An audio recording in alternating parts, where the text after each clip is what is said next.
So once he threw it, that was it. It was going to reach its target. So therefore, there was a little bit of time. Krishna explained to Arjuna how to stop the Brahmastra, and Arjuna stopped it. But in the case of Uttara, there was no time. And it was imminent that she was going to be destroyed, and as well as Maharaj Parikshit. So Krishna enters the womb of Uttara in a mystical way and saves Parikshit. But Parikshit, the little baby in the womb, is able to see the Lord. That's why he received the name Parikshit. Parikshit means he's an observer. He's always looking for the Lord again, because he saw the Lord like a thumb size in the womb, and he was so overwhelmed by contemplating the beauty of the Lord that he could never get it out of his mind. And Prabhupada remarks that once the impression of the transcendental form of the Lord is fixed in one's mind, one can never forget him in any circumstance. That's why we have darshan every morning. We want to fix that vision of Radha and Krishna in our mind. Just like Parikshit, child Parikshit, fixed in his mind, in the womb. And Prabhupada says that child Parikshit, after coming out of the womb of Uttara, was in the habit of examining everyone to see whether he was the same personality whom he first saw in the womb. But no one could be equal to or more attractive than the Lord, and therefore he never accepted anyone. But the Lord was constantly with him by such examination, and thus Maharaj Parikshit was always engaged in the devotional service to the Lord by remembrance. So if we can fix this picture in our mind, then whenever we see someone, we can see if that's Krishna or not. And even though you're never going to see anyone as beautiful as Krishna, because you have that picture fixed in your mind, you're Krishna conscious. So in this connection, Prabhupada says, Jiva Goswami, Srila Jiva Goswami remarks that if a child is given the impression of the Lord from the very beginning of his life, or her life, that child becomes a great devotee of the Lord, like Maharaj Parikshit. That's why it's important that children be introduced to the deity of Krishna right from the earliest time, so that they fix that picture of the deity in their mind, and then they become great devotees. But even if the child is not that fortunate, he can be made so if the parents of the child desire to help the child fix the picture of Krishna in mind. And Prabhupada says in this connection, there's a practical example in my personal life. My father, he says, Gaur Mohande, was a pure devotee of the Lord. And when I was only 4 or 5 years old, my father gave me little deities of Radha and Krishna. And in a playful manner, I used to worship these deities. They're not really deities in a sense. They were not installed. There was no pran pratishtha. He says that he gave me a couple of forms of Radha and Krishna. And I used to imitate the same performances that I saw in the temple of Radha Govinda. You can visit that temple today. It's still there. It's in Bagh Bazaar in Calcutta. And it's the Malik compound. And Prabhupada would go have darshan every day there. And his father lived in that compound. The family lived in that compound, so he would have darshan every day. And he says, in a playful mood, I used to worship these deities along with my sister, and I used to imitate the performances of a neighboring temple of Radha Govinda. By constantly visiting this neighboring temple and copying the ceremonies in connection with my own deities of play, I developed a natural affinity for the Lord. My father used to observe all the ceremonies befitting my position. Later on, these activities were suspended due to my association in the schools and colleges. So this shows why you should send your kids to the devotee school that we have. Because Prabhupada is saying, even though I learned this when I was a young child, as soon as I went to school and then later on to college, I forgot it all, or I abandoned it because of the association. You see? So what's important is not so much the academics, although that has its importance, but it's the association that's important. Let's say your child goes to public school and they get all A's, but they turn out to be an atheist. Was it worth it?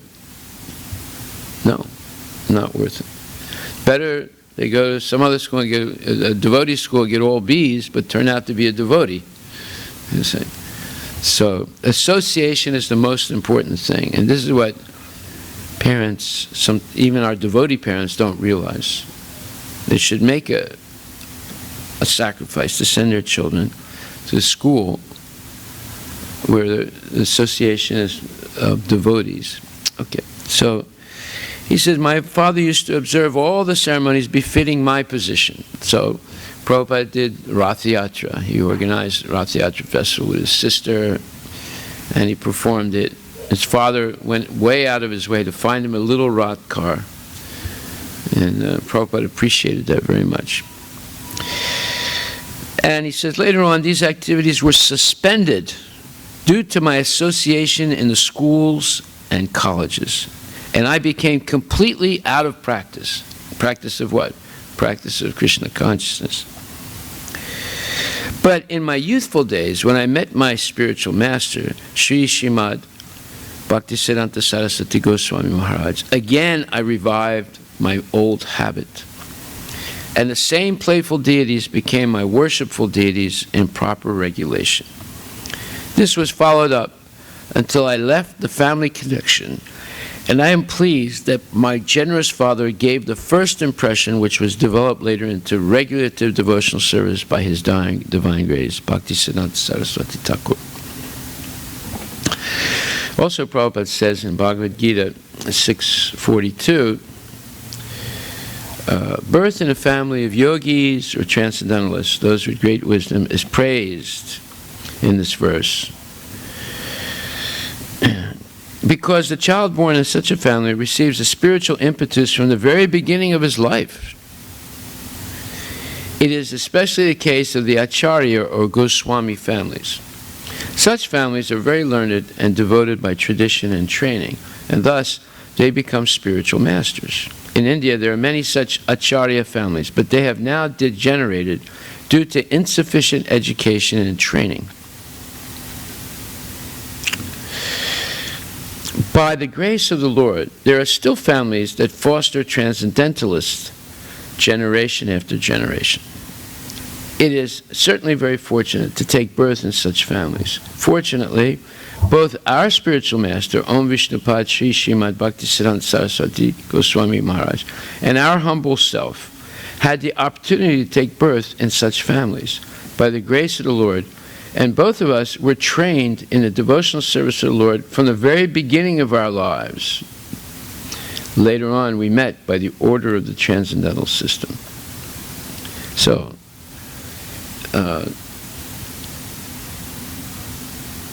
being born in a family of devotees is a very rare birth for a child. And if that family does everything they can to introduce their child to Krishna consciousness, then that's a great success story. So, Prabhupada spoke about his sister who would help him in his Rath Yatra festival and other programs like that when he was still a very young child. And there's a story. Prabhupada once asked a servant who was massaging him, he said, "Do you know anyone that is fat?" And he said, "Do you know anyone who's fat without eating?" And his servant said, "No, Prabhupada.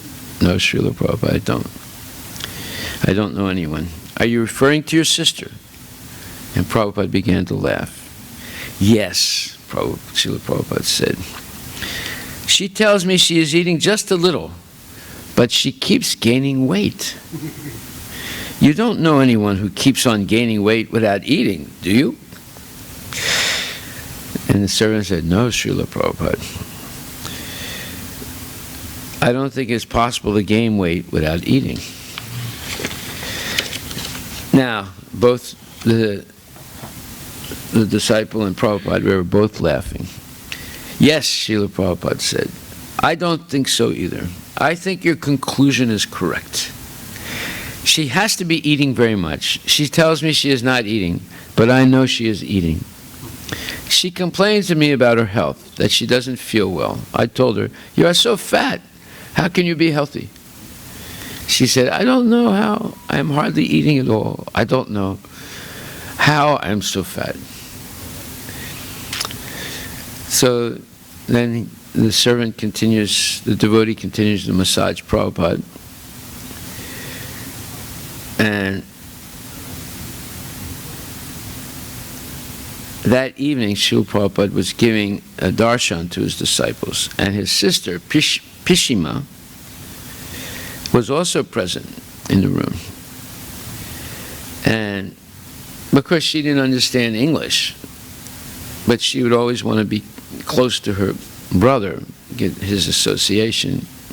So she was just sitting in the class, and she was enjoying being with Prabhupada as much as possible because, she unconditionally loved Srila Prabhupada. And Prabhupada, during his darshan, he says, while he was looking at her and he was smiling, he said to everyone, look how fat she is. And he was smiling. And everyone began laughing, including Srila Prabhupada and Prishima. She's also laughing. And he continued to poke fun at her in a rascal-like, boyish way. And he said, she is so fat. Look at her, how fat she is. She says that she doesn't eat, but still she gets fat. And everyone was just laughing. And Prishima also was laughing, enjoying seeing everyone else laugh, even though she didn't realize that Prabhupada was making fun of her in front of everyone. And Prabhupada enjoyed joking like this, and he was happy that everyone else was enjoying it. So I had a sister-in-law. She was on a 40-year diet. 40 years, right? And every time we'd sit down, whenever she'd be in our house and we'd have dinner, and she'd say, oh, don't eat that. There's too many calories in it. And everyone would get scared, So everyone would avoid, even though my mother went through a lot of trouble to make that particular dish, no one would touch it, And then we go for something and say, oh, no, that also, it's got too many calories. It'll give you high cholesterol. So, whenever she was there, we could hardly eat anything because she would, warn us, this, don't eat this, don't eat that. So after 40 years of dieting, she gained 160 pounds. I mean, she already was fat before, right? But she gained another 160 pounds, right, by dieting. So what kind of diet was it? So same thing as here. We have the same experience as Prabhupada did with his sister.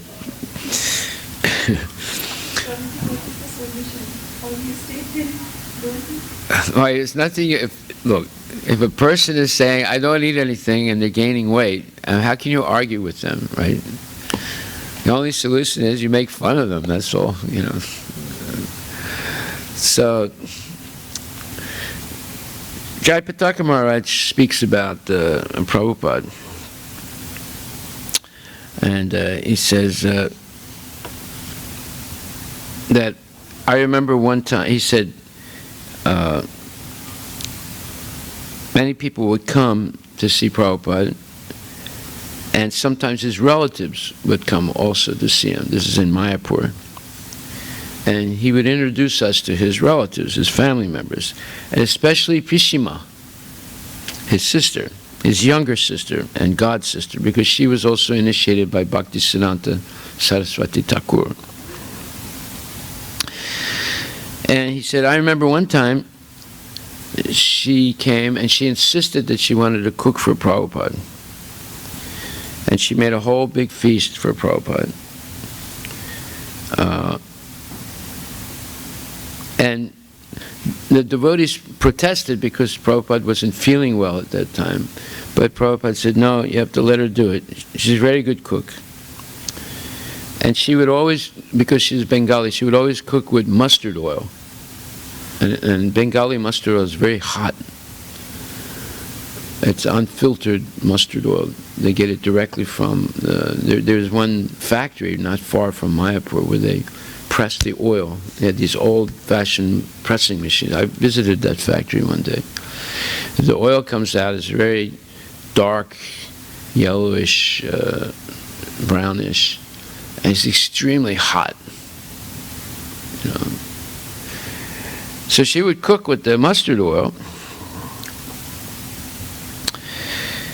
And Prabhupada would always tell the devotees, mustard oil is for massages, not for eating. But still she would cook for it.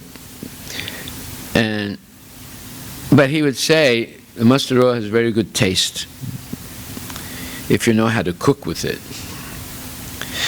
So he would always take one or two preparations of her mustard oil preparations. Although normally he wanted everything cooked in ghee. And he wouldn't say too much. But Jayapataka Maharaj remembers that one time he ate her preparation, he got dysentery. And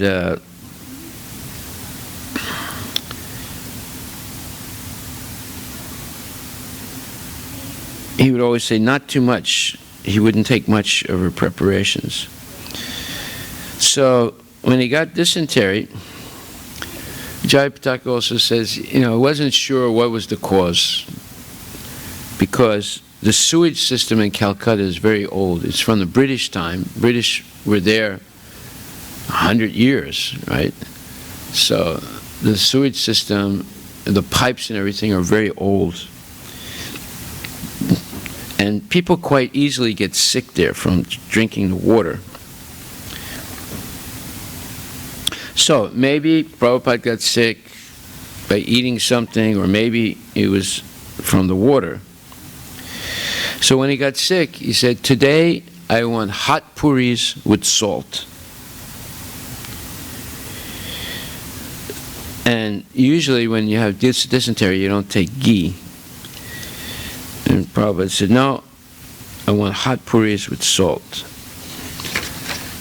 And therefore they had to follow what he said, because he's the guru, right? So they cooked hot puris, and Pishima herself cooked them, and brought them in piping hot, steaming. They were small, thin puris.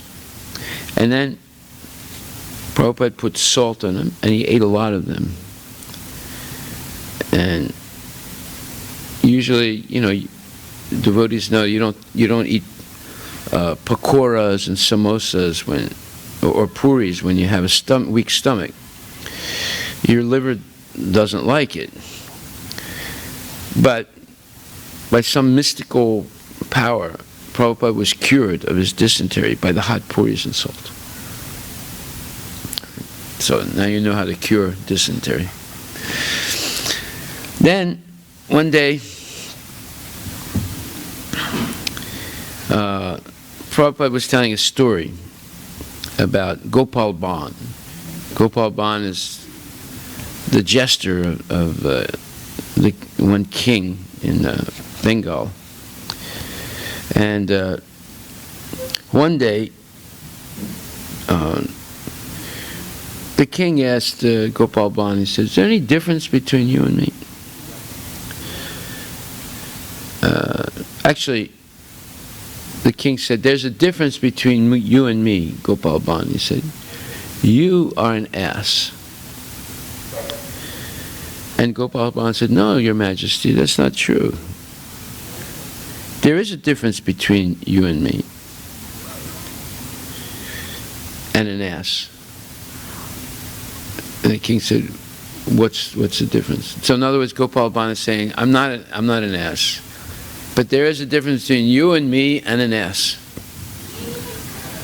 So he said, well, what's the difference?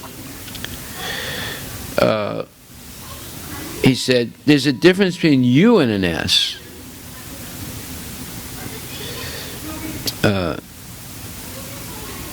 The king said, wait a minute.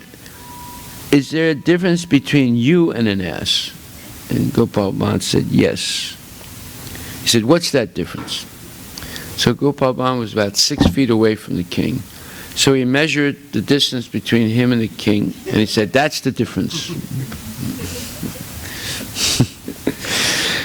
So Prabhupada was laughing very much, and he was very witty. So on another occasion, in the Srimad Bhagavatam, Prabhupada writes that everyone should be unhappy to see others in distress. And he writes, one generally follows different types of religious principles or performs various occupational duties according to the body given to him by the modes of material nature. But in this particular verse, Srimad Bhagavatam, 6th canto, 10th chapter, 9th verse, real religious principles are explained. Everyone should be unhappy to see others in distress and happy to see others happy. Atmavat sarvabhutesu. One should feel happiness and distress of others as his own. It is on this basis that the Buddhist philosophy or religious principle of nonviolence, ahimsa parama dharma, is established. Well, this is very interesting. Buddhism, let's say their Mahavakya is ahimsa paramo dharma. That nonviolence is the highest principle of their religion. And in other words, one should feel unhappy when other people are in distress, and one should feel happy when others are happy. This is also explained in the 6th chapter, where Krishna says, he says, it's a very nice verse, 6:32, Atmo pamyena sarvatra samam pasyati yorjana sukham va yadiva dukam sa yogi paramo mata. He says, he is a perfect yogi who, by comparison to his own self, sees the true equality of all beings in both their happiness and distress, O Arjuna. So it's a very profound thought. Prabhupada explains, one who is Krishna conscious is a perfect yogi. He is aware of everyone's happiness and distress by dint of his own personal experience. The cause of the distress of a living entity is forgetfulness of his relationship with God. And the cause of happiness is knowing Krishna to be the supreme enjoyer of all the activities of the human beings. Because he's the proprietor of all lands and planets, and he's the sincerest friend of all living entities. So there's three things. Krishna is supreme enjoyer or beneficiary of all sacrifices. He's the supreme proprietor. He owns everything, including our own body. And he's our best friend because he's situated in our heart as Paramatma. The perfect yogi knows that the living being who is conditioned by the modes of material nature is subjected to the threefold miseries due to forgetfulness of his relationship with Krishna. In other words, a real devotee knows that when people are unhappy, it's because they've forgotten Krishna. And when people are genuinely happy, it's because they're convinced that Krishna is the Supreme Personality of Godhead. So, because one in Krishna consciousness is happy, he tries to distribute the knowledge of Krishna everywhere. Since the perfect yogi tries to broadcast the importance of becoming Krishna conscious, he is the best philanthropist in the world, and he is the dearest servitor of the Lord. In other words, Nachatasman manusyesu kaschin me priyakritama. The devotee of the Lord always looks to the welfare of all living entities, and in this way, he is factually the friend of everyone. He is the best yogi because he does not desire perfection in yoga for his personal benefit, but tries for others also. He does not envy his fellow living entities. Here is a contrast between a pure devotee of the Lord and a yogi interested only in his personal elevation. The yogi who has withdrawn to a secluded place in order to meditate perfectly may not be as perfect as a devotee who's trying his best to turn every person toward Krishna consciousness. So here's a precious instruction by Srila Prabhupada. On another occasion, Prabhupada said, "Our first religion is to produce food grains sufficiently to feed everyone." Our first religion. Prabhupada said, our first problem is, because we have got this material body, eating. You have to eat. Stay alive. Everyone must eat. Therefore, our first religion is to produce food grain sufficiently to feed everyone. This was in a conversation in Atlanta, March 1st, 1975. This is why we have a farm. And this year, we're gonna seed grains. We're going to plant grains. Because our first religion is what? Produce food grains sufficiently to feed everyone. Okay? So, one time Prabhupada was on a preaching mission. He went to the home of one wealthy man, and the family was very pious, was somewhat pious. Usually when he went to these home programs, sometimes the people were pious, sometimes they were not so pious, but they just wanted material blessings from Prabhupada. Just like people come up to me all the time and say, "Prabhu, would you give us your blessing?" And I say, "Well, what's it for?" "Well, it's my child's birthday, or it's our anniversary, or someone is sick in our family, or my son is going to take his SAT test." So, a real blessing is Nachatasman manusyesu kaschit me priyakritama. When a person comes to the Bhagavad Gita class, and they hear Bhagavad Gita, that's the real blessing. That's the blessing we should be seeking. Why? Because Krishna says, he says that Vedaischa sarver aham eva vedya, and I am to be known by the study of the Vedas. So if you get to know Krishna by hearing about him, what is the cause of suffering? We just read. What is the cause of suffering? Forgetfulness of Krishna. So what would be the best blessing you could ever get? Remembrance of Krishna.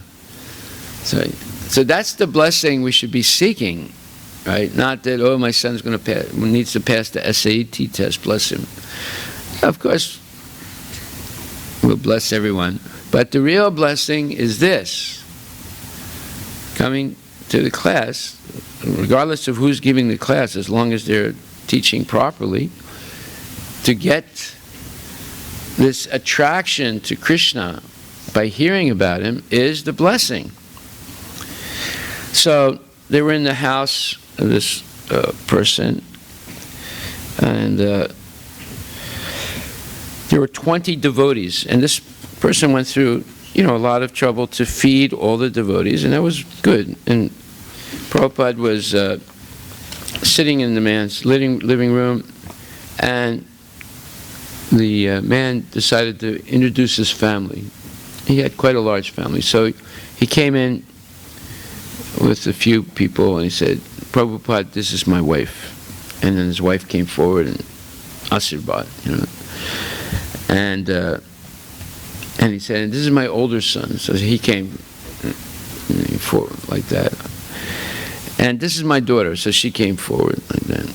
And then he said, and this is my younger son. So he came forward like that. So each came forward. And every time he said who they are, their name, and Prabhupada nodded congenially like that. And then he brought in a second group of people. This is the husband of my daughter. Prabhupada went like this, And these are the children of my daughter. So, okay, again. And then he brought in another batch of people. And this is the wife of my first son, and this is their children, like this. And they came in with another group. This is the wife of my second son, okay, Hare Krishna. And these are their children, okay. So he went out again to get another group of people, and Prabhupada quietly whispered to his devotees, the 20 devotees, this is my sex life. So basically, the man was introducing, his sex life, all his children, their children, and their children, generations of children. So there was one devotee who was advised by other devotees to take up the serious study of Ayurveda, because they said it would be very important for preaching. So this devotee was living in Florida, so he traveled all the way to India to take up Ayurvedic studies, medical studies. And he had arranged to become the student of one Kaviraja in Calcutta. The same Kaviraj that Prabhupada himself would see every once in a while. And the Kaviraj agreed to accept him as his student. So when he arrived, he went, this devotee, he went to Mayapur to see Srila Prabhupada. And at that moment that he arrived in Mayapur, Prabhupada was getting his massage on the roof of the temple. And the devotee met Prabhupada, bowed down, and then he told him about his project to become an Ayurvedic doctor. And Prabhupada put up his hand while he was being massaged and said, oh, I am very tired now. Meaning, don't talk to me now. And it seemed as if either he was very tired or he was not really interested in hearing about, his devotee becoming an Ayurvedic doctor. So this devotee managed to get another interview with Prabhupada later on, and he entered Prabhupada's room, gave his dandavats, and he explained a little further that he can stay in the temple in Calcutta and do pujari work, and every day after his pujari work he can go to the doctor's office, the Ayurvedic doctor's office, which is only about a mile away from the temple, and study under him. And he said, and I got permission from my GBC. And Prabhupada stopped him, and he said, no, this is not very important. And he just looked away, didn't want to talk anymore. Well, the devotee couldn't believe that Prabhupada would say that, although he just heard him say it, right? So he wanted to discuss more with Prabhupada and know the reason. So he just sat there silently looking at Prabhupada. And Prabhupada realized that he didn't, Prabhupada looked away from him, but then he realized he was just sitting there still. So he looked at him directly, and he said, we are not interested in studying different sciences. Whatever medicines work, you use it. He said, actually, Western medicine is very advanced. So there's no reason to study this. We want to become brahmanas. And then he pointed to his Krishna book that was sitting on his desk, and he said, you simply read my books. This is what you should do. Then, when Prabhupada explained like that, he gave up the idea of becoming an Ayurvedic doctor. And he said, thank you, Prabhupada. And Prabhupada said, Hare Krishna. And that was the end of his career as an Ayurvedic doctor.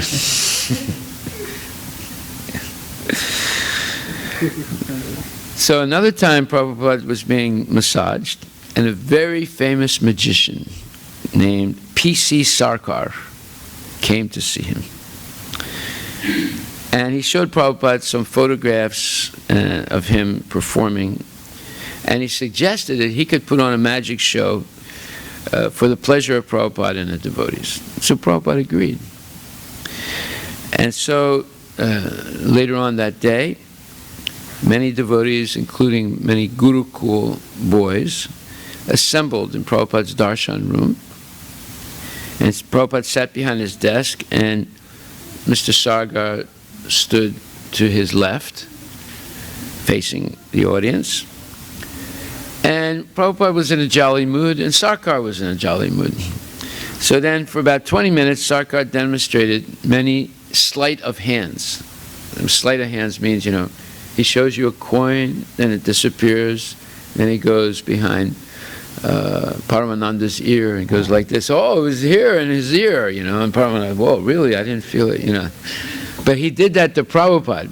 He didn't do it to people in the audience, And people felt a little funny that he was doing it to Prabhupada. But anyway, he did all these tricks using Prabhupada as his, assistant. And he would make things disappear and then reappear from behind Prabhupada's ear and so forth. And everyone was laughing, and Prabhupada also was laughing. He was enjoying it. And but after the show was finished, he said, Sarkarji, I am a better magician than you. So Mr. Sarkar started to laugh. So, oh, how was that? He said, you can make coins disappear, but can you make birth, old age, disease, and death disappear? So Sarkarji said, no, Prabhupada, I can't. Prabhupada said, well, I can. With a big smile on his face, Mr. Sarkar admitted defeat. He said, yes, you are definitely a better magician than me. And all the devotees cheered really loudly as Prabhupada and Sarkarji started laughing. So one time there was a man called Mr. Ram Daga. I met him. He was a very wealthy man in Calcutta. I went to his house several times with my good friend Adri Dharan. And we had breakfast with him. At least 3 times I remember going. And Mr. Daga was a very, very, very nice man. He had many tea plantations in Darjeeling. And he was exporting tea all over the world. He had a huge mansion right in the center of Calcutta.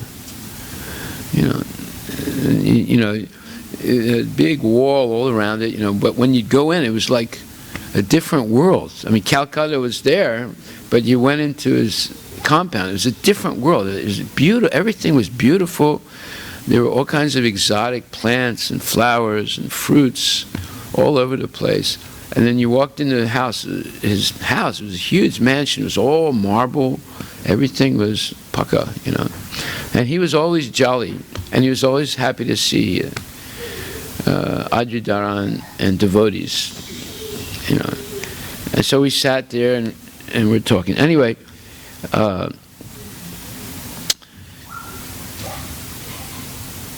one day Prabhupada was with Mr. Daga, and Mr. Daga asked him a question. He said, Prabhupada-ji, he said, why did you leave your wife? And Prabhupada said that his wife was a big tea drinker. And he asked her one day, do you want me or tea? And his wife said, I want tea. And Prabhupada said, you do with your tea, I will go merrily. Meaning, I will leave. In other words, you do with your tea, I will go my own way. And he left, eventually, right?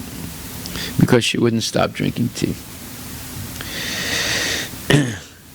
This is, of course, after their kids were grown and married. Right? So one day a man asked Prabhupada a question. He said, how does one feel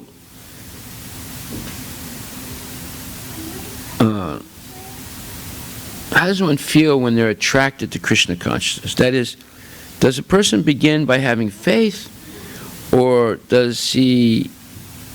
What demands are made upon him? How does he come into the frame of mind where he can accept Krishna consciousness? So Prabhupada answered. He said that, of course, faith is the basic principle of everything. You never begin any endeavor unless you have faith that you can succeed. If you think, I can't succeed, then you won't do it. So then he says, if you have no faith, then you cannot make progress in any line of action. So in Krishna consciousness also, faith is the basic principle. And he says, just like I have come here to your country, he's talking about the United States. I started my classes in New York, so I was alone chanting Hare Krishna. Somebody came, naturally out of inquisitiveness. Somebody came and, oh, what is this Indian Swami doing here in our country? Let me see. So he sat down. Some others came. They sat down. Then some of them began to take to it. Oh, Swamiji speaks very nice. Let me come again. And he comes, and then he gets some faith. Oh, Krishna consciousness is very nice. The next point is that he wants some intimate contact with the Swami. Swamiji, I've heard you so many days. I think it is very nice. So I want to be your student. So faith is the basic principle. The next stage is that he wants to become a student. Sisyasteham sadimam tvam prapanam. I want to become your Sisya, Prabhupada. And as soon as he wants to become a student, the next stage is that I accept him as a disciple if I think that he is suitable. Now this is the flaw of the Ritvik philosophy. They do not give Prabhupada the opportunity to see if the disciple is suitable. And there are examples of him not accepting people just because they were recommended by a temple president. Right? Because he didn't think they were suitable at that time. The Ritvik philosophy is, after Prabhupada's disappearance, people can still be initiated by him and become his disciple. But they're not giving Prabhupada the chance to see if the disciple is suitable, because even when he was here, he did not always accept someone just because they were recommended for initiation. So, if I think he is suitable, then as soon as he becomes a disciple, he follows my regulative principles, my injunctions, in other words, the rules and regulations of spiritual life. That's called Pancha Chakyubidi, Pancharatna of Narada Muni. You have to follow these rules. This is how you worship the deity, this is how you chant, etc. Then gradually, he becomes free. By following, he becomes free of all misgivings. And naturally, he gives up that illicit sex, or gambling, or meat eating, and so many other things. So misgivings are, oh, what's going to happen to me if I become Hare Krishna? I'll be a beggar the rest of my life. And how will I take care of my wife? How will I take care of my family? How will my children be educated? You know, these are all misgivings. As if Krishna is not going to take care of you. Right? Krishna is the richest person in the whole creation. So he's not going to take care of his devotee who dedicates his life completely to the Lord? That's a ridiculous assumption. So, he says, then he develops a taste by giving up these illicit activities. And he becomes attached to being in the association of devotees. In that way, he becomes fixed up. Then he develops a taste. He cannot give up the society of devotees because of taste. Then attraction and attachment develop for Krishna. He wants to do everything for his guru's society. In this way, he develops love of Krishna. And in the final stage, he loves only Krishna and nobody else. And because Krishna includes everyone, that means he loves everyone. Hari Bol. And then another question is asked, how do you account for most of your disciples being so young, that is, right after university age? And what have your inroads been here in Seattle during the month that you have been here? So this is, yeah. Huh? Yeah, so this is a conversation that's taking place. It's an interview with Prabhupada when he was in Seattle. And he stayed here 1 month. This is in 1968. And Prabhupada said, I have come here for the last 10 days only, and at least 2 or 3 persons are already converted in Seattle. Yes, I want to see the youngsters in your country become happy. Everyone wants that, but not only in your country. I want to see everywhere, because that is the duty of every human being, to give information of the highest happiness. That is the duty of every human being. The animal propensity is to exploit others, and human propensity should be to do good to others. That is the difference between animal propensity and human propensity. So here is a nice thing, Krishna consciousness. Why should you not distribute it, especially in your country, where there is great need for it?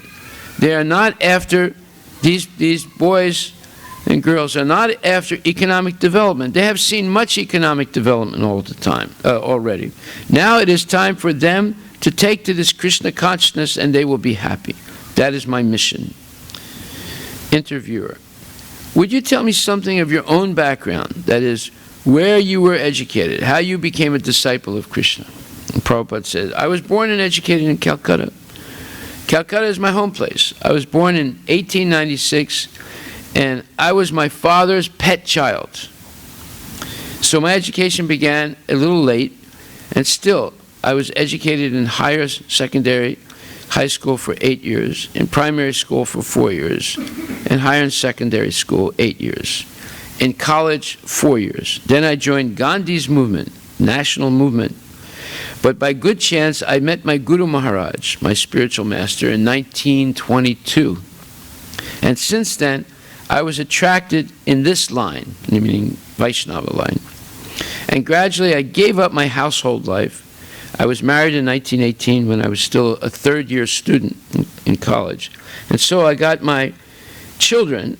I was doing business. Then I retired from my family life in 1954. And for 4 years, I was alone without any family. Then I took regularly renounced order of life in 1959. Then I devoted myself in writing books. My first publication came out in 1962. And when there were 3 books, then I started For Your Country in 1965. And I reached here in September 1965. Since then, I am trying to preach this Krishna consciousness in America, Canada, and European countries. And gradually the centers are developing. The disciples are also increasing. Let me see what is going to be done. In other words, he's saying, let me see now what's going to happen. So then the interviewer says, how did you become a disciple yourself? What were you, or what did you follow before you became a disciple? Prabhupada said, same principle as I told you. Faith. One of my friends, he dragged me forcibly to follow him to meet my guru and become a disciple. He said, he induced me to talk with my spiritual master. I was forced. And since then, the seedling began. In other words, by meeting my spiritual master, the seed of love of Krishna was planted in my heart. And then the interviewer said, can you explain what this dancing is? Can you explain something, why you always dance, why your people always dancing? I first saw it Tuesday evening, and I would like to know more about it. Prabhupada said, we do not do this dancing as an art form. It's not like Bharatnatyam, Odissi, Kathak, Kuchipudi, or whatever, right? He said, we dance, we cry, we chant, we laugh, not by artificially learning it, but Krishna consciousness is so nice. As you begin to chant, naturally you feel for dancing. So it's not taught artificially. It comes simultaneously with development of Krishna consciousness. Just like Prabhupada, when he was questioned by the devotee who wanted to become an Ayurvedic doctor, he said, we're not interested in these sciences. You want to study something, you study my books. We want to become devotees so we can help other people become devotees. And then he says, well, what is this hand attire? He was talking about the bead bag. He said, what is this hand attire? Why are you wearing it? What is the meaning of this? Prabhupada said, I am chanting Hare Krishna whenever there is opportunity, and there are beads, so I am chanting on beads. There are 108 beads, and each bead we chant 16 names. Hare Krishna, Krishna Krishna, Hare Hare. Hare Rama, Rama Rama, Hare Hare. So my disciples, they chant at least 16 rounds. So then another time he said, chanting Hare Krishna, this is the price, that's all, yes. In other words, you want to become Krishna conscious, you have to pay the price. What is the price? You have to build up your bank account of Hare Krishna mantras. There's a Vaikuntha bank. Every time you chant the names of Krishna, it's click, click, click, click, click, just like the deficit in the United States. There's a big electronic panel, like click, click, click, $16,800,000,000,000, click, click, click, 17, $1 trillion, click, click, click, $19 trillion under Obama, click, click, click, click, it's clicking. So in the same way, we all have a bank account in Vaikuntha Bank, click, click, click, he just chants 16. Oh, this day he missed. No click. So Prabhupada said, yes, there is a price. Then the person asked a question and said, you mentioned miracles.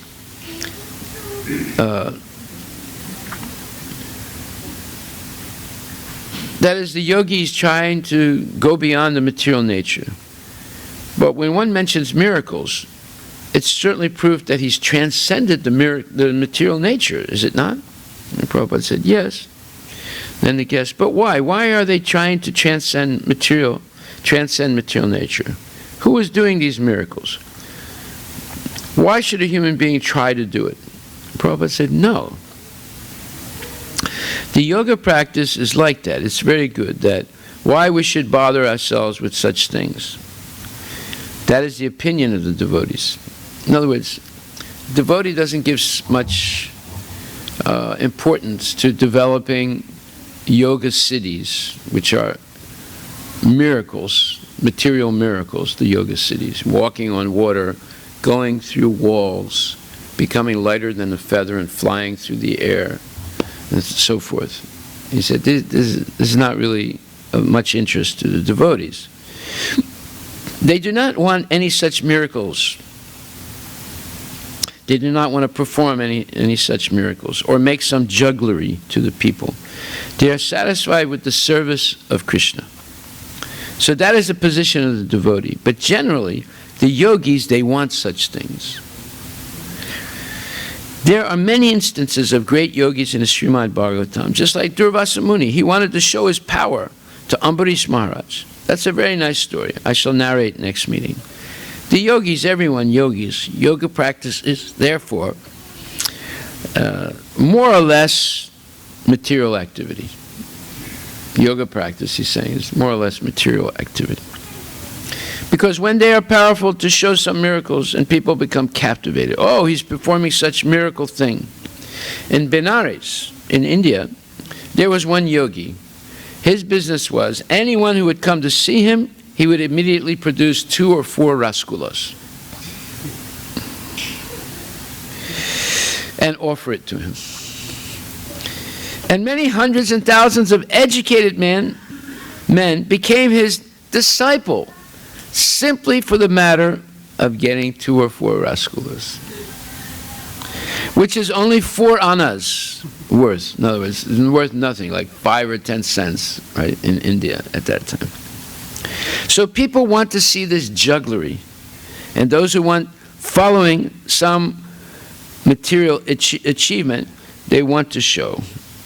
Those who want to perform yoga, they want to do it so they can make some show, of jugglery. Actually, as a fact, suppose if I could manufacture rasgullas by some mantra, Hare Krishna mantra, Hare Krishna, Krishna Krishna, Hare Krishna, 4 rasgullas. Oh, thousands of people will come immediately. Oh, Swamiji is producing rasgulla by chanting Hare Krishna, You see, people want to see me, and those persons who want to have a cheap following, they want to show some jugglery. But a devotee is not of that mentality. They will simply be a humble servant. They are satisfied by serving Krishna. That is the devotee's position.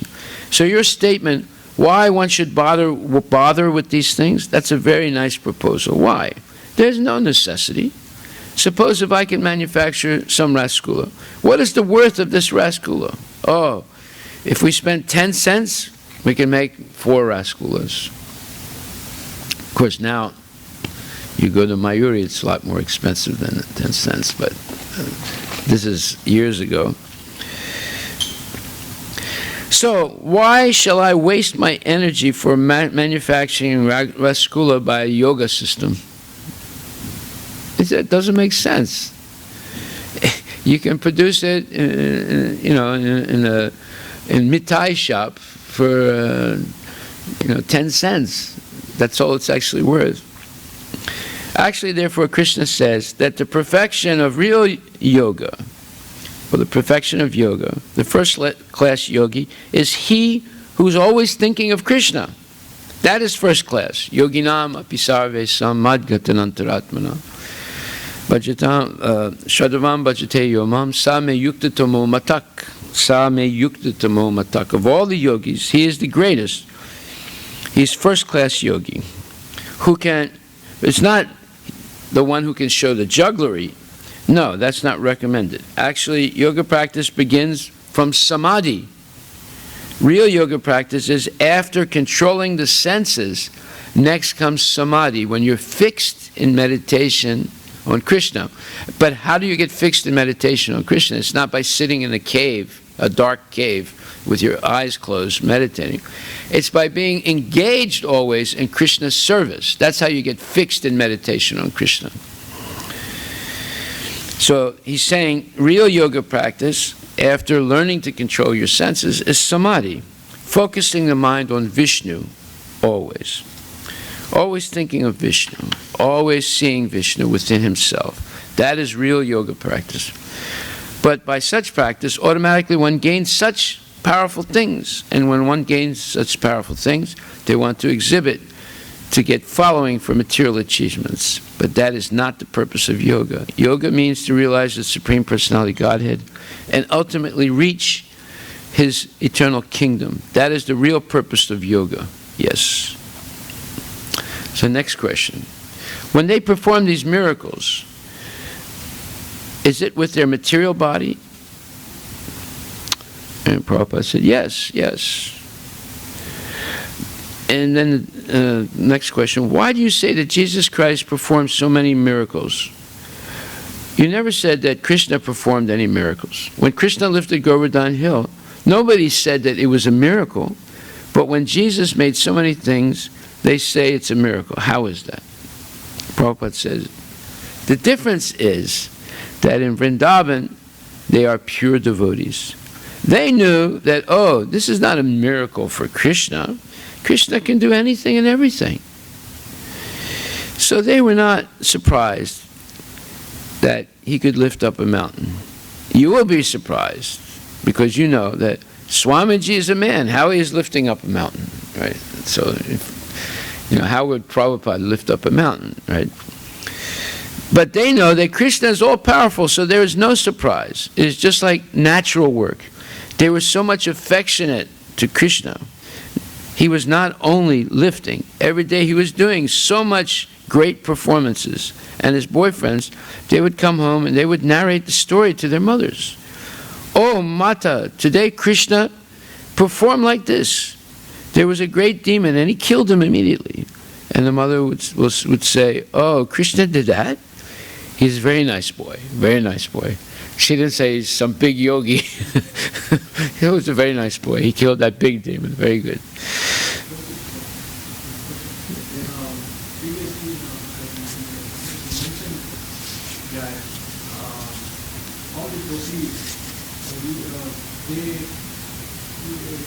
They would not worship, but if they know that this is the supreme personality of God, they could not be intimate. Yeah. So when you mention that they are fully aware that he is God, he can do anything. No. He's going to explain it. This is different. You might think it's like, but it's not. They don't think he's God. They just think it's natural. Yes. Because they love him so much. And he's going to explain it now. That's a good question. But Prabhupada I picked this out specifically because he explains the difference. So, every day he was doing such great performances, and his boyfriends, they would come home and they would narrate the story to their mothers. Oh, mother, today Krishna performed like this. There was a great demon and Krishna killed him immediately. And the mother would say, oh, Krishna did that? Oh, he's a very nice boy, very nice boy. And then and everyone laughed, right? Because they were so affectionate to Krishna, they would think everything is possible for Krishna. Krishna is so nice. Krishna is so great. That was their idea. They didn't think he's God. They just think it's a nice boy, you know. He can do, wonderful things. That is their idea. That is not a miracle. Miracle is performed by a mundane person, right? Everyone's saying, oh, it's so great, Now, he's going to get to the question of Jesus also, because Jesus is not a mundane person. But he performed the miracles for mundane people, because there was no other way. They were so low class, there was no other way that they would understand. But when Krishna performed more amazing miracles, the residents of Vrindavan did not come to the conclusion that he's God. They just loved him so much. Oh, he's just a wonderful person. He can do all these good things. You see, when Jesus performs a miracle, then those people who are a little bit pure in heart, they think, oh, he's God. Now, when the yogi performs a miracle, he produces 4 rascula, they think, oh, he's God. You see, there's a difference here. We'll go deeper into the difference. They always think everything is possible for Krishna. Krishna is so nice. Krishna is so great. That is their idea.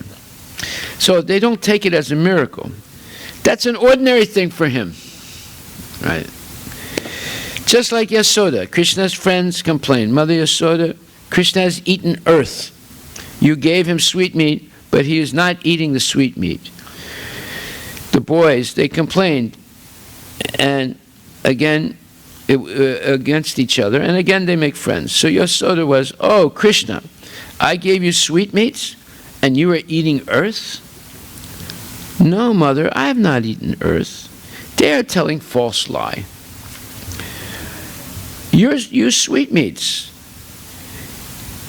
No, you are eating earth. No, mother, I have not eaten earth. They are telling false. And they were still continuing. Yes, we have seen Mother Yasoda. He has eaten earth. Then Mother Yasoda asked him, oh, show your face. Open your mouth. I want to see. So he opened his mouth, and she saw all the universe within his mouth. Not only earth, the whole planets, sun and moon and everything within his mouth. Then she thought, oh, what have I seen? All right. Don't do it again. That's all. In other words, she not only saw some earth, she saw the whole universe, right? And said, oh, yeah, don't do it again. That's all. She is not at all surprised. She thought, oh, I saw something, maybe I was wrong or right. All right, don't do it again, that's all. So they were so much affectionate to Krishna that Krishna's jugglery could not enchant them. His jugglery, right, could not enchant them. You see, therefore Krishna said to the gopis that your love is so pure that it is not possible for me to repay you. Krishna is declaring insolvency. He's insolvent to pay their debt. You be satisfied with your love only. I cannot repay. That is the position of Krishna. Krishna and the residents of Vrindavana are so affectionately connected that there's no such conception that Krishna is God. Krishna can play wonderful things. They simply love Krishna. And out of love, they forget everything else. All right, that's all right. That's all right. So that ecstasy of love is only possible in Vrindavan. So, now when the yogi performs some miracle, he walks on water, right away they think, oh, he's God. Why? Because they have no knowledge of who God really is. Therefore, they'll accept some cheap trick. Even if it's real, even if he can really walk on water, still, what is that? Krishna, he appeared as Matsya Avatar, a gigantic fish, and the pearl in his head was lighting up the darkness at during Pralaya. Can the yogi do that? And then he saved the Vedas. Can the yogi do that? No, he can't do that. Okay, he can walk on water, but you can buy a rowboat and walk on water, right? So one time there was a young boy, he was in a village, and he decided that he wanted to become a yogi. So he left the village when he was very young, maybe 12, 13 years old, and he hiked up to the Himalayas, and eventually he found a yogi, a mystic yogi, and he said, sir, I want to walk on water. He said, why? He said, then I can go back to my village and show them. He said, all right, dig a hole. So he started digging a hole, and he said, when should I stop? He said, you stop when I tell you. So he kept digging, digging, digging, digging. Finally, Yogi said, stop. He said, now get into the hole. He said, okay, sir. Can I ask you why? He said, don't ask why. He said, okay. The yogi told him, you want to be my disciple, you don't ask why. You just do what I tell you. He said, okay. So then the yogi started filling the hole up with the dirt. And the boy said, he said, quiet. No questions. So he filled the dirt up right up to here. So all that was showing was his mouth and his nose and his forehead. That was it. The rest of him was buried in the ground. And he said, sir, he said, no questions. So he kept quiet. So once a day the yogi would come and give him a little bit of water and a few little things to eat. This went on for 25 years. And every time he would say, sir, he said, quiet. He wouldn't let him ask any questions. But he remained like that 25 years. Then one day the yogi came and said, okay, now dig your way out. He said, I can't move my arm. I've been here 25 years. I'm even surprised I'm still alive. I said, okay.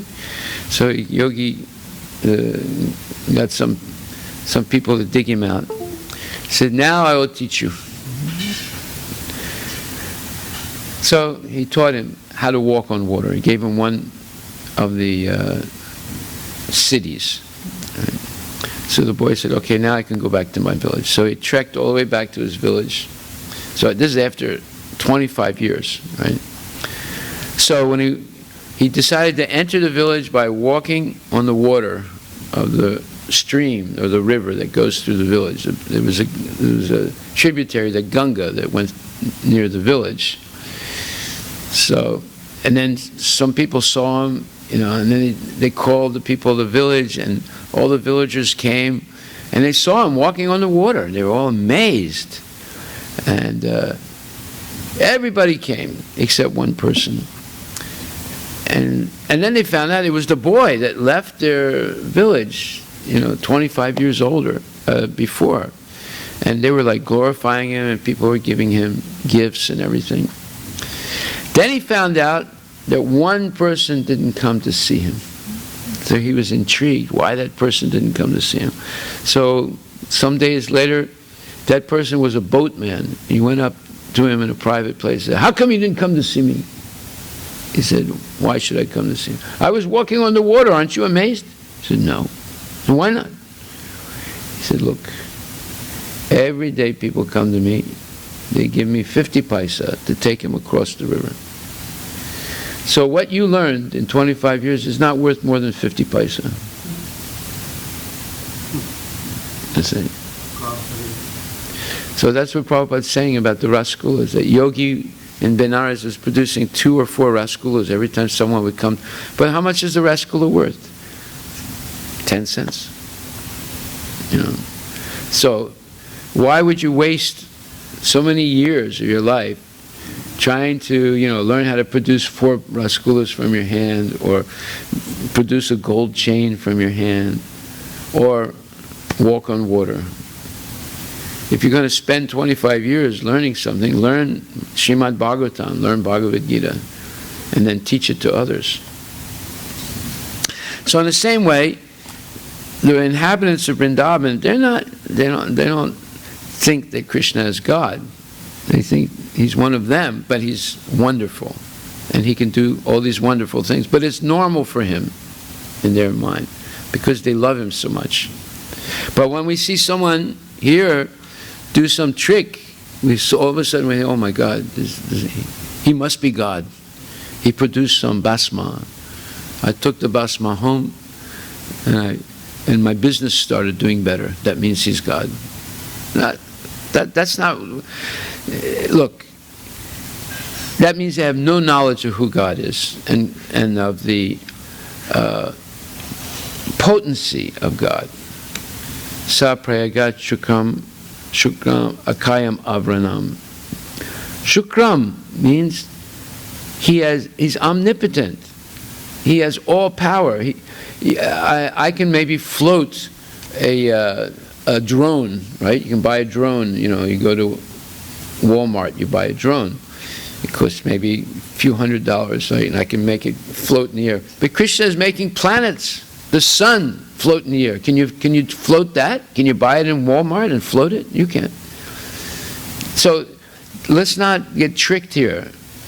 We have to hear how Krishna is the Supreme Personality of God, why he is Shukram, has omnipotence, has all power. We might have a little bit of power, he's got all power.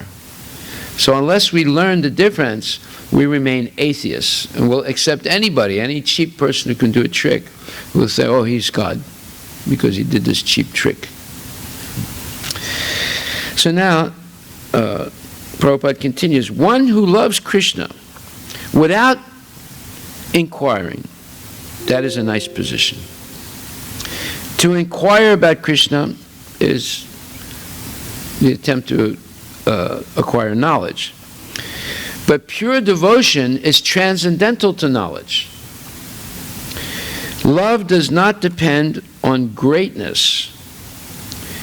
If a boy loves a girl or a girl loves a boy, even in this material world, it does not depend on the greatness of the boy or the girl. Of course, here everything is on the material consideration, but actually love is without any consideration. What he or what he isn't is not important. That is real love. That is the perfectional stage of love, without inquiring how great he is or what he is. But for the neophytes, it's necessary to know about Krishna, because we have to know love. So if we understand that Krishna is so great, then gradually we can love. Our position is different because, therefore, Lord Chaitanya says, Siddhanta boliye chitte nakara alasa. Try to understand about Krishna. Krishna is explaining in Bhagavad Gita that I am amongst these trees, I am the banyan. And amongst the planets, I am the sun. Amongst this, I am that. So just to impress upon the neophyte devotees about his greatness, and those who are advanced devotees, they do not want to see whether Krishna is great or small. They simply love him. That's all. That is pure love. In Vrindavan, at least, these gopis, they never saw Krishna as magical jugglery or as something great. They simply loved him. Pure love. Pure love means anya bilasita sunyam jnana karmadya navritam anukulyena krishnana silanam bhaktir uttama. Uttama bhakti means you have no material desire to satisfy, and you do not speculate, and you only perform service to please Krishna, not to please yourself, and you don't expect anything in return. So, even without cultivation of knowledge, without any activities of karma yoga, without any desire, simply to love Krishna in order to please him, that is the highest perfectional stage of devotion. There's no consideration whether Krishna is God or not, whether we are getting benefit or not. Simply we love Krishna. That is the perfectional stage.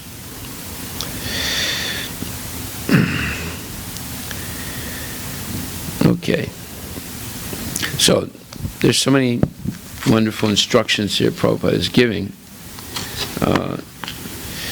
There are a tremendous amount of pastimes of Srila Prabhupada, and we will go through them week after week now in the Prabhupada Katha. We'll stop here, and I will speak something about Advaita Charya. This is an appearance day today. That's why we're fasting till noon. Now, Advaita Charya was the person who precipitated the descent of Chaitanya Mahaprabhu or Radha Krishna's combination 500 years ago. There are different reasons why the Lord appeared. They're called external reasons and internal reasons. This is explained in Adi Lila, chapter 3. So, one of the external reasons why the Lord appeared is because Advaita Charya, who is combination of Mahavishnu and Sadashiva. We'll explain that a little bit more in a minute.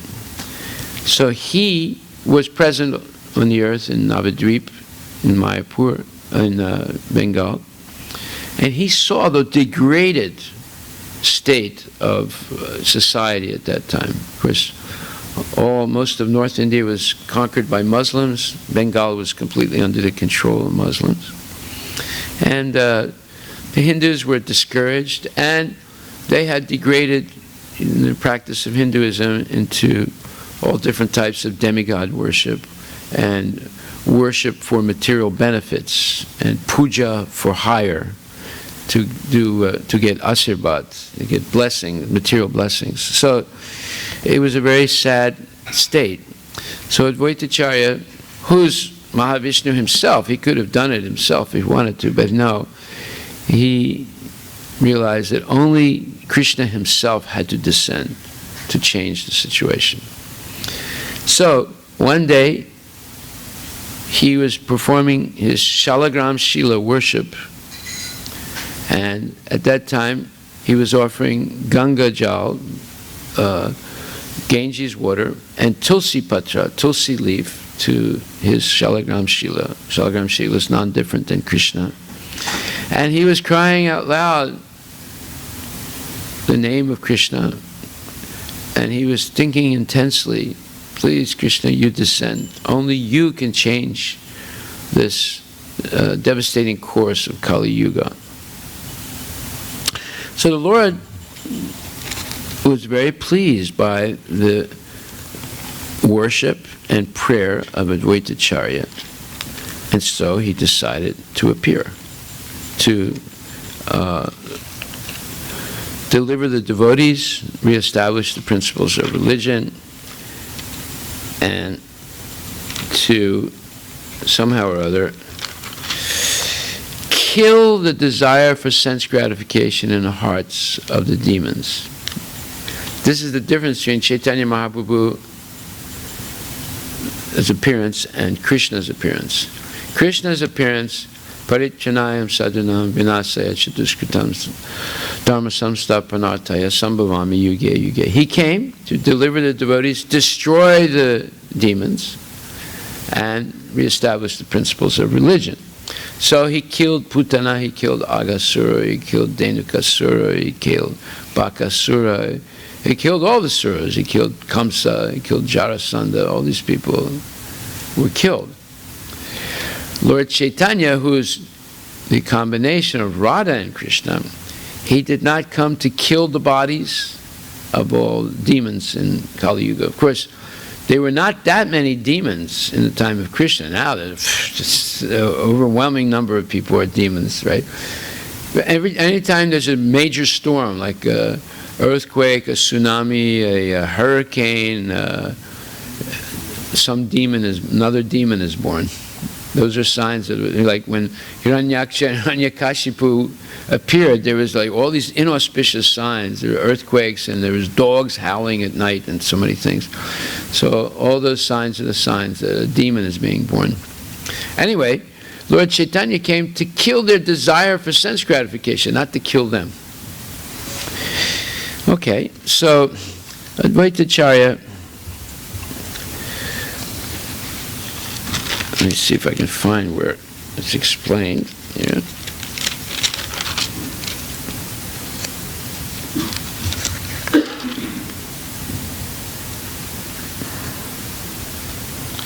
Let me find it.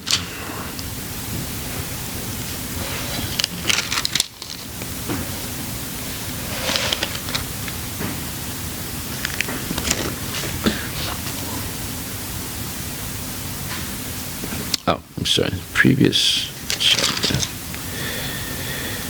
So it says,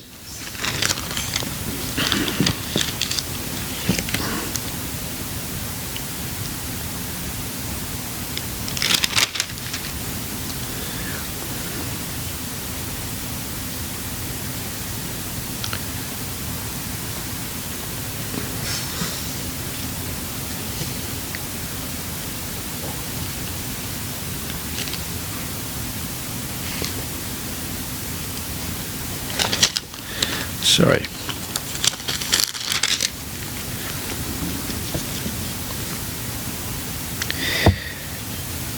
Advaitacharya, having appeared, he found the world devoid of devotional service to Sri Krishna because people were engrossed in material affairs.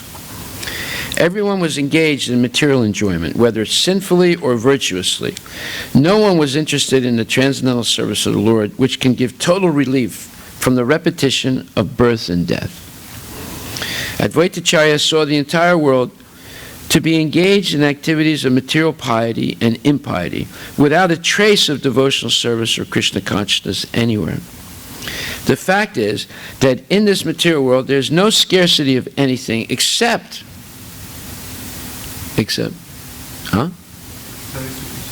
Krishna consciousness, yes.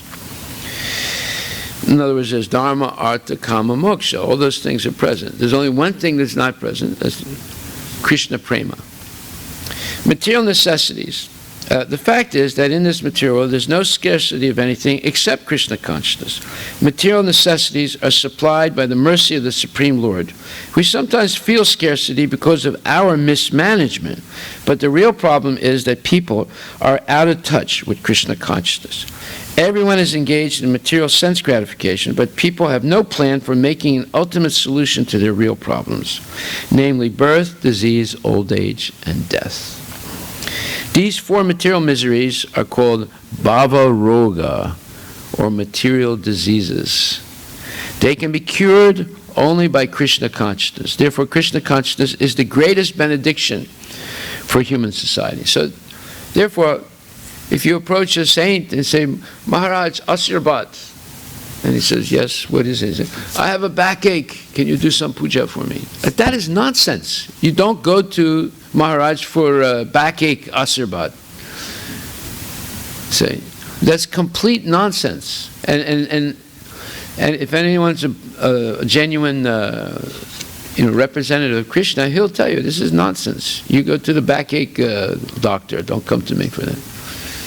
You go to the Maharaj because the greatest benediction is Krishna consciousness, and he can give it. Seeing the activities of the world, the Acharya felt compassion and began to ponder how he could act for the people's benefit. Now, this is a real devotee's heart. When he sees the suffering of others in this world, he feels compassion, and he begins to think, how can I help them? Because they're suffering unnecessarily. Only because they have forgotten Krishna. This sort of serious interest in the welfare of the public makes one a bona fide Acharya. An Acharya does not exploit his followers. Since the Acharya is a confidential servitor of the Lord, his heart is always full of compassion for humanity in its suffering. He knows that all suffering is due to the absence of devotional service to the Lord. And therefore, he always tries to find ways to change people's activities, making them favorable for the attainment of devotion. That is the qualification of an Acharya. Although Sri Advaita Prabhu himself was powerful enough to do the work, as a submissive servitor, he thought that without the personal appearance of the Lord, no one could improve the fallen condition of society.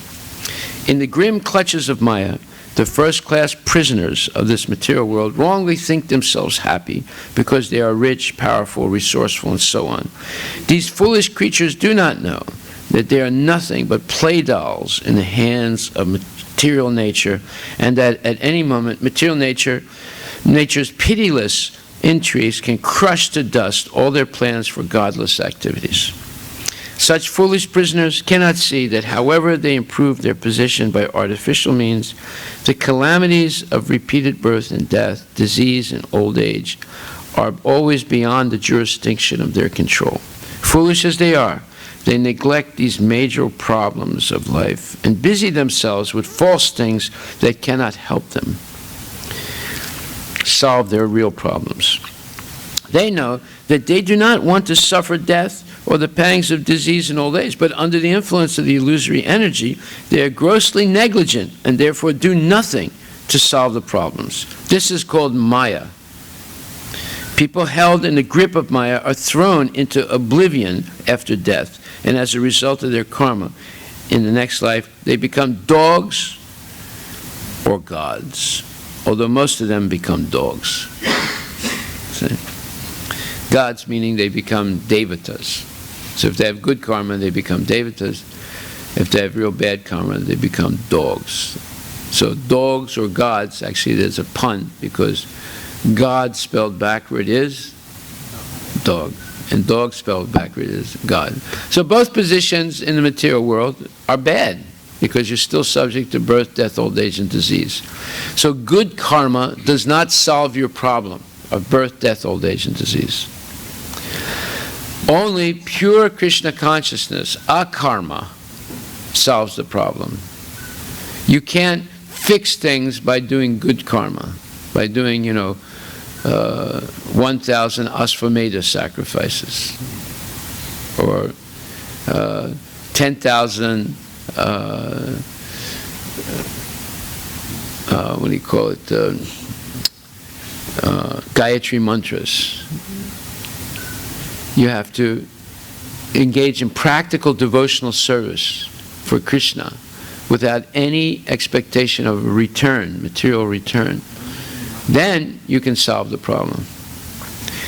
The third-class prisoners, being less materially opulent than the first-class prisoners, endeavor to imitate them, for they also have no information of the real nature of their punishment. So a first-class prisoner, let's say you're a very rich man, just like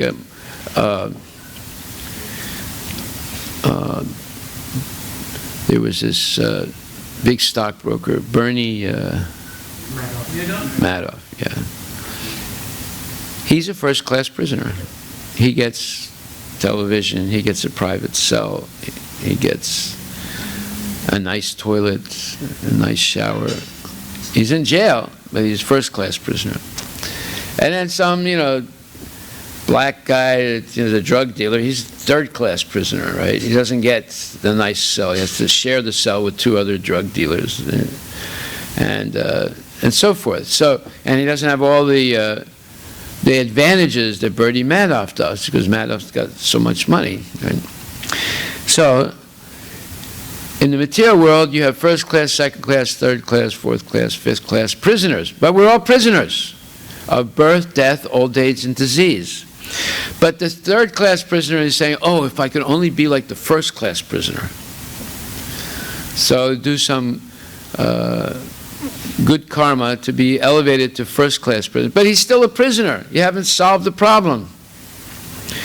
Thus, they also are misled by the illusory material nature. The function of the acharya, however, is to change the activities of both the first class and third class prisoners for their real benefit.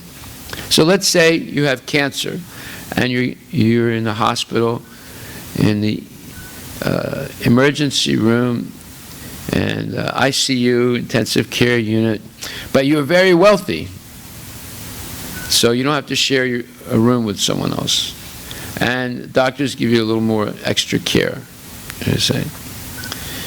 So you're a first-class patient, but you still got cancer, and you still have to go through chemotherapy, and you're still in the hospital, and if the therapy doesn't work, you still die. So is there any advantage in being first class or a third class prisoner? No. No real advantage. The advantage is becoming Krishna conscious and solving the problem of birth, death, old age, and disease once and for all, going back to the spiritual world. This endeavor makes him a very dear devotee of the Lord, who says clearly in the Bhagavad Gita that no one in human society is dearer to him than a devotee who constantly engages in his service by finding ways to preach the message of Godhead for the real benefit of the world. The so-called acharyas of the age of Kali are more concerned with exploiting the resources of their followers than mitigating their miseries. But Sri Advaita Prabhu, as an ideal acharya, was concerned with improving the condition of the world. Therefore, he prayed that Lord Chaitanya descend, Krishna descend as Lord Chaitanya, and begin the Harinam Sankirtan movement, the congregational chanting of the holy names of Krishna, to save people from this cycle of repeated birth and death. So if someone chants Hare Krishna in the association of devotees and takes prasadam and hears Bhagavad Gita on a regular basis and does service in the temple, they are eternally benefited. Neha bikrama nastusti pratijayo navidyate swapam apiyasya dharmasya trayate mahato bayat. Krishna consciousness activity means that you are never a loser, you're always a winner. It's not like going to the casino. You come back either a loser or a winner, but usually a loser. Krishna consciousness, you're never a loser, because whatever you do for Krishna remains in your for your benefit eternally. So if you do 1% in this life, next life you start from 2%. So activity in Krishna consciousness, or acting for the benefit of Krishna without expectation of sense gratification, is the highest transcendental quality of work. Even a small beginning of such activity finds no impediment, nor can that small beginning be lost at any stage. Any work begun on the material plane has to be completed, otherwise the whole attempt becomes a failure.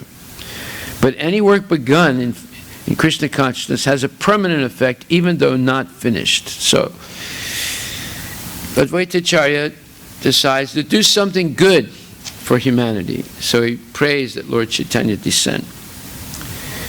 Advaitacharya thought, Para upakar. Yeah. Advaitacharya thought, if Sri Krishna were to appear as an incarnation, he himself could preach devotion by his personal example. In this age of Kali, There is no religion other than the chanting of the holy name of the Lord. But how in this stage will the Lord appear as an incarnation? I shall worship Krishna in a purified state of mind. I shall constantly petition him in humbleness. My name, Advaita, will be fitting if I am able to induce Krishna to inaugurate the movement of the chanting of the holy name. So, Advaita is usually a term attributed to the Mayavadi philosophers, but now we're going to hear what it really means. The Mayavadi philosophers give a false interpretation of the word Advaita. They think it means Advaita, there's no difference between the individual jiva and the Paramatma. There's only a difference when one is in Maya, but when one frees himself of Maya, there's no difference. That is a false explanation of the word Advaita. The non-dualist Mayavadi philosopher who falsely believes that he is non-different from the Lord is unable to call him like Advaita Prabhu. Advaita Prabhu is non-different from the Lord, yet in his relationship with the Lord, he does not merge with him, but eternally renders service unto him as a plenary portion. This is inconceivable for the Mayavadis because they think in terms of mundane sense perception. And therefore, they think that non-dualism necessitates losing one's separate identity. It is clear from this verse, however, that Advaita Prabhu, although retaining his separate identity, is non-different from the Lord. Achintya Beda Abeda Tattva. Sri Chaitanya Mahaprabhu preached the philosophy of inconceivable, simultaneous oneness with the Lord and difference from him. Conceivable dualism and monism are conceptions of the imperfect senses, which are unable to reach the transcendence because the transcendence is beyond the conception of limited potency. The actions of Sri Advaita Prabhu, however, give tangible proof of inconceivable non-dualism. One who therefore surrenders unto Sri Advaita Prabhu can easily follow the philosophy of inconceivable, simultaneous dualism and monism. So what does this mean exactly? What he's saying is, what Prabhupada is saying is that there's such a thing as conceivable oneness and conceivable duality. But this is not Lord Chaitanya's philosophy. Conceivable oneness, you can say, oh, there's a bubble of air underwater, and as it's rising up, eventually when it hits the surface, it goes and bursts into the totality of air. Now you can't tell the difference between the air in the bubble and the air in the totality of air. That's conceivable oneness. And conceivable duality is, you say you are me, and I prove to you that you're not me by hitting you over the head with a pipe. Then you realize you're not me. You think all is one. I am you, you are me. And I show you it's not true by hitting you over the head. And then you realize you are different than me. Right? So, that's conceivable duality. You know, there's a proof that you are different than me. We're not one, right? And conceivable oneness is that the bubble goes up to the surface, it bursts and becomes one with the air, right? You can't see the difference between the totality of air or that little bubble of air anymore. But inconceivable oneness and difference is inconceivable, and simultaneous oneness and difference is a different idea than conceivable oneness and conceivable duality. So here we have Advaita Acharya, who is Mahavishnu. Mahavishnu is plenary expansion of the Lord. He's non-different than the Lord. He's expanded from the Lord, from Lord Krishna. But yet, he's calling Krishna to come. And he's taking the position of a servant of the Lord, even though he's non-different than the Lord. This is inconceivable and simultaneous oneness and difference. You might see it, but you will not be able to understand it. Because beyond, you've never seen anything like that before. It's the same person as calling himself, and he appears in a different form, in his two-armed form. And well, we see the same thing also in the 11th chapter of Bhagavad Gita. Arjuna asks Krishna, he says, please show me your Virat Rupa. Right. Now Arjuna doesn't really want to see the Virat Rupa, but because he knows that there's so many atheists and non-believers in Kali Yuga, right? He's relating to Krishna right at the end of Dwapara Yuga, and that Kali Yuga is going to come. And Krishna is speaking Bhagavad Gita to help the people in Kali Yuga, right? So Arjuna knows that the main audience that's going to come next are all the demons and atheists and non-devotees in Kali Yuga. So he asked Krishna, can you please show me your universal form? So, what is the universal form? That's the form that encompasses the entire material creation. Everything in material creation is contained within the universal form of Krishna, and it's described in detail in the 11th chapter. Actually, let me just read what is in the Bhagavad Gita here.